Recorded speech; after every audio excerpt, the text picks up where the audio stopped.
Jumpa lagi dengan bimbingan belajar Arif. Pada pertemuan ini kita akan membahas tentang biologi anak SMP maupun MTS. Tapi jangan lupa anak-anak, dalam belajar ini serius kalau untuk berprestasi, dan juga kita juga mendukung program daripada pemerintah yaitu vaksinasi, dan juga tetap kita ikuti protokol kesehatan dalam tatap muka, dan juga kita tetap jaga jarak, gunakan masker dan cuci tangan ya anak-anak ya. Oke, di sini anak-anak saya ceritakan tentang reproduksi tumbuhan, yaitu pelajaran biologi atau IPA anak SMP. Di sini ada vegetatif, yaitu dibagi beberapa, yaitu vegetatif ini satu untuk alami, yaitu umbi batang, contohnya kentang, ubi dan jahe ya. Kemudian ada umbi akar, itu kita lihat itu ketela pohon dan bunga dahlia. Kemudian di sini yang vegetatif yang umbi lapis ya, itu bawang putih, bawang merah, bawang bakung, ada juga bombay ya. Kemudian dengan rizoma itu sansevieria, sudah itu temulawak, lengkuas ya, jahe juga kayaknya di sini. Kemudian ada geragi, stolon ya, antanam, pegagan, arbe, rumput teki.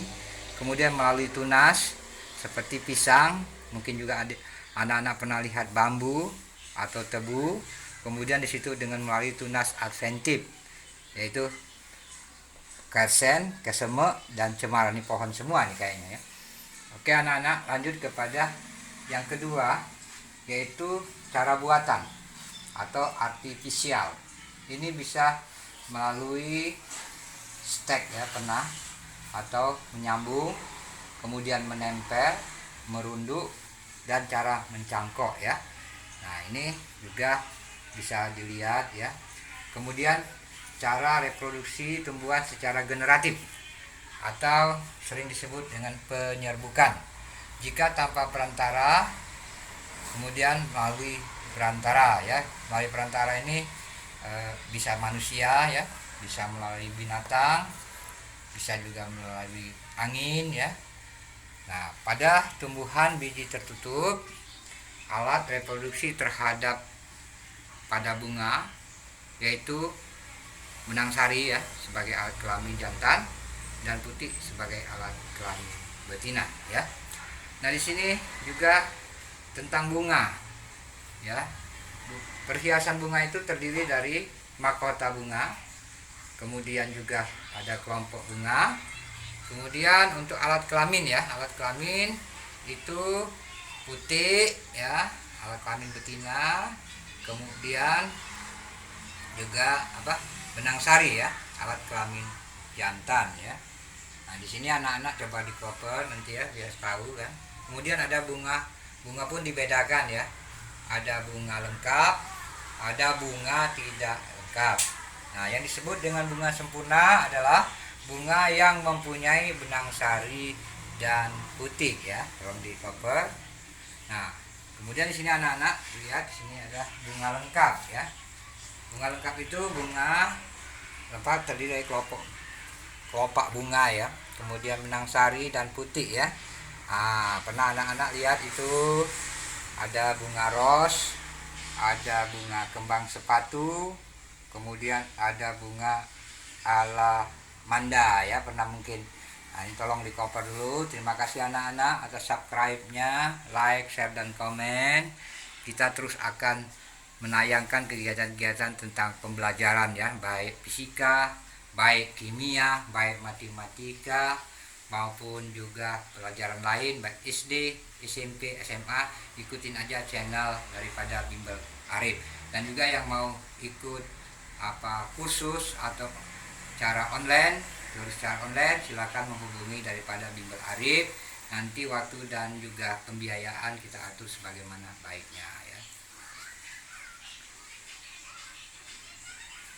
Oke, lanjut kepada nanti tentang masalah penyerbukan silang ya.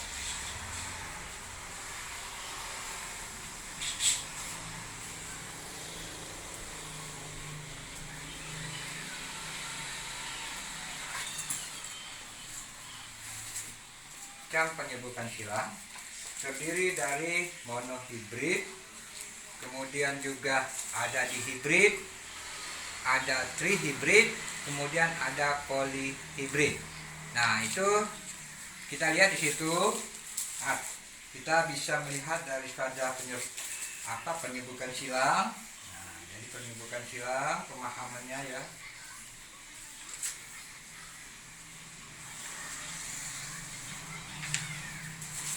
Silakan, ada di situ monohibrid dan dihibrid ya.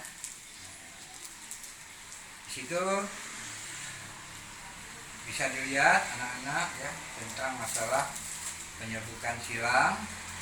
Ini untuk dipelajari biar mengetahui cara kita mengulas daripada penyebutan ya. Monohibrid ini adalah persilangan dengan satu sifat beda ya. Seperti pada persilangan tanaman tersebut ya. Kita lihat di situ ada batang tinggi dan batang pendek ya. Nah, bisa dilihat P itu artinya parental, G itu gamet, P2 itu parental 2, G itu gawat, F itu fenotip ya. Ada fenotip di situ ya. Fenotip ya. Satu ya. Jadi ini F1 ya. Jadi lihat untuk mempelajarinya ya. Bisa di cover ya. Oke ya. Jadi Mendel itu adalah pahlawan yang membuat daripada percobaan penyebutan silang ini ya.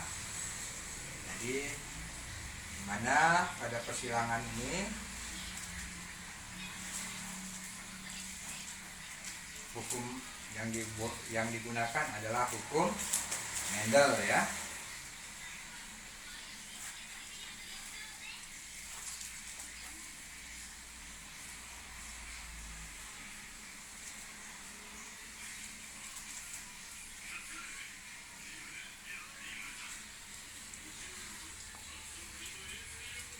Ya.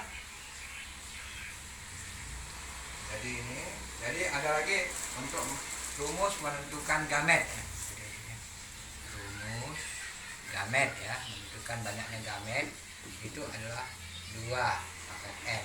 Jadi kalau gametnya N-nya 1 ya berarti 2 pangkat 1. 2 kalau N-nya 2 pangkat 2 4 ya. Jadi untuk mempermudah ya rumus gamet ya. Saya jelaskan lagi di sini sudah setelah di cover.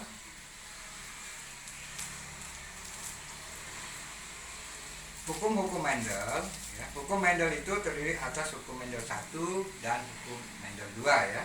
Ini yaitu pemisahan gen ya. Hukum Mendel 1 menyatakan bahwa pada pembentukan sel gamet 2, gen yang berpasangan akan dipisahkan ke dalam 2 sel anak secara bebas ya. Tuh ya.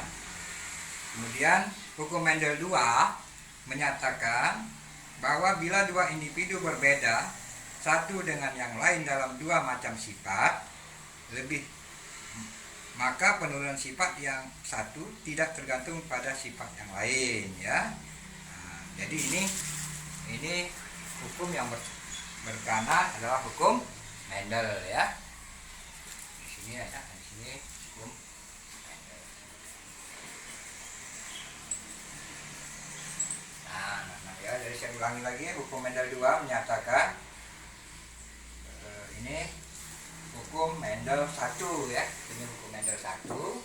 Nah, yang ini di hibrid ini hukum Mendel 2 ya. Hukum Mendel 2 ya. Saya ulang lagi bahwa hukum Mendel 1 itu menyatakan bahwa pemisahan gen yang berasal atau pengelompokan gen secara bebas ya. Nah, hukum Mendel 1 itu menjelaskan pembentukan sel gamet 2 gen yang berpasangan akan dipisahkan ke dalam 2 sel anak secara bebas. Nah, kemudian hukum Mendel 2 menyatakan bahwa bila dua individu berbeda satu dengan yang lain dalam dua macam sifat atau lebih, maka penurunan sifat yang satu tidak tergantung pada sifat yang lain, ya.